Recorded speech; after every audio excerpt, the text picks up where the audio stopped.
بسم اللہ الرحمن الرحیم۔ السلام علیکم ورحمۃ اللہ تعالی وبرکاتہ۔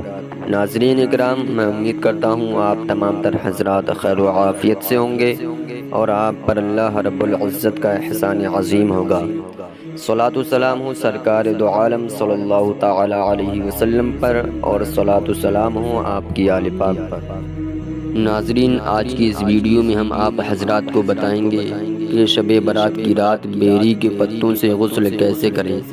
عزیز دوستو، ہمارے ساتھ بنے رہیں۔ غسل کرنے کا مکمل طریقہ ہم آپ حضرات کی خدمت میں پیش کریں گے، اور اگر آپ حضرات نے شب برات کی رات بیری کے ساتھ پتوں سے غسل کر لیا تو انشاءاللہ تبارک و تعالی 1 سال تک آپ حضرات جادو، ٹونا، بد نظر، آسیبی اثرات، ان ساری چیزوں سے محفوظ رہیں گے۔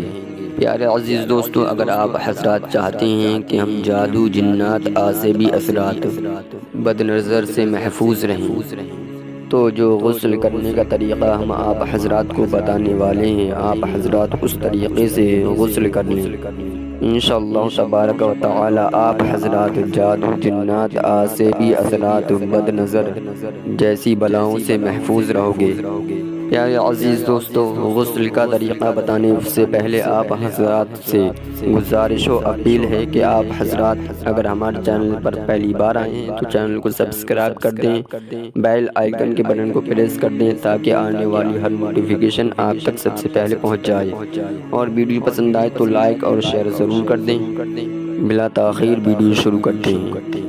عزیز دوستو، اب ہم چلتے ہیں غسل کی طرف کہ غسل کس طریقے سے کرنا ہوگا اور کس وقت کرنا ہوگا۔ عزیز دوستو، آپ حضرات کو کرنا یہ ہوگا کہ آپ حضرات 7 بیری کے پتوں کا انتظام کر لیں۔ جب آپ حضرات 7 بیری کے پتوں کا انتظام کر لیں، 7 بیری کے پتے لے آئیں تو ان پتوں کو آپ حضرات کسی بھی برتن میں پانی میں ڈال کر اچھے طریقے سے ابال لیں۔ جب وہ پانی اچھے طریقے سے پک جائے تو آپ حضرات اس پانی کو کسی بڑے برتن میں ملا لیں، یعنی کہ بالٹی وغیرہ میں آپ پانی کر کے اس پانی کو ملا لیں جو آپ نے ابالا تھا، اور اسی پانی سے آپ حضرات غسل کریں۔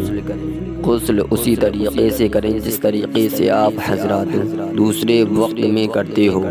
مثلا آپ حضرات سب سے پہلے ناف سے لے کر پاؤں تک 3 مرتبہ دھویں۔ 3 مرتبہ ناف سے لے کر پاؤں تک پانی بہائیں، اور اس کے بعد آپ اچھے طریقے سے وضو کر لیں۔ وضو کرتے وقت آپ حضرات صرف پاؤں نہ دھویں، باقی پورا وضو اسی طریقے سے کریں جس طریقے سے آپ حضرات کرتے ہیں۔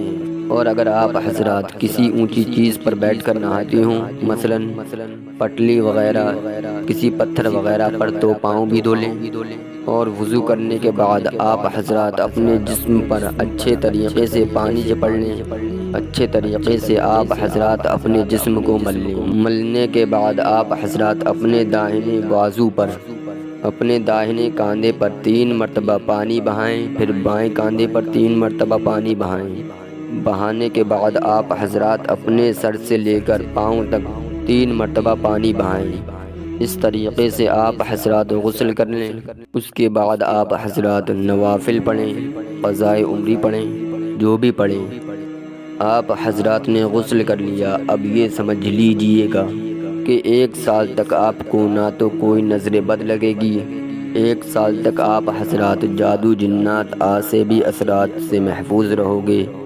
آپ حضرات ان ساری بلاؤں سے محفوظ رہو گے، آپ کو ان ساری بلاؤں سے نجات مل جائے گی۔ دوستو، میں اللہ رب العزت کی بارگاہ میں دعا کرتا ہوں کہ اللہ رب العزت مجھے اور آپ کو نماز پنجگانہ پڑھنے کی توفیق عطا فرمائے، اور ہمیں گناہوں سے بچائے، ہمیں زیادہ سے زیادہ کار خیر کرنے کی توفیق عطا فرمائے۔ اور جہاں جہاں مسلمان بھائی پریشان حال ہیں، پریشان ہیں، اللہ رب العزت ان کی پریشانیوں کو دور فرمائے۔ اور جہاں جہاں مسلمان بھائیوں کو ستایا جا رہا ہے، ان پر ظلم کیا جا رہا ہے، اللہ رب العزت ان کو ظلم سے محفوظ فرمائے، ظالموں کو نیست و نابود فرمائے۔ اور جو ہمارے بھائی بیمار ہیں، تکلیف میں ہیں، اللہ رب العزت ان کو بیماری سے شفائے کاملہ عاجلہ عطا فرمائے۔ اور جو قرض میں مبتلا ہیں اللہ رب العزت ان کو قرض سے رہائی عطا فرمائے، اللہ رب العزت ان کی غیب سے مدد فرمائے، اور جو ہمارے بھائی یا بہن جن کو رشتہ نہیں مل رہا ہے اللہ رب العزت ان کو اچھا اور نیک رشتہ عطا فرمائے، آمین اللہم آمین۔ دوستو میں امید کرتا ہوں آپ کو ہماری ویڈیو پسند آئی ہوگی۔ اگر ویڈیو پسند آئی ہو تو لائک اور شیئر ضرور کر دیں، اور اگر آپ نے ابھی تک ہمارے چینل کو سبسکرائب نہ کیا ہو تو چینل کو سبسکرائب کر دیں، بیل آئیکن کے بٹن کو پریس کر دیں تاکہ آنے والی ہر نوٹیفیکیشن آپ تک سب سے پہلے پہنچ جائے۔ آج کے لیے بس اتنا ہی، ملتے ہیں اگلی ویڈیو میں، خدا حافظ۔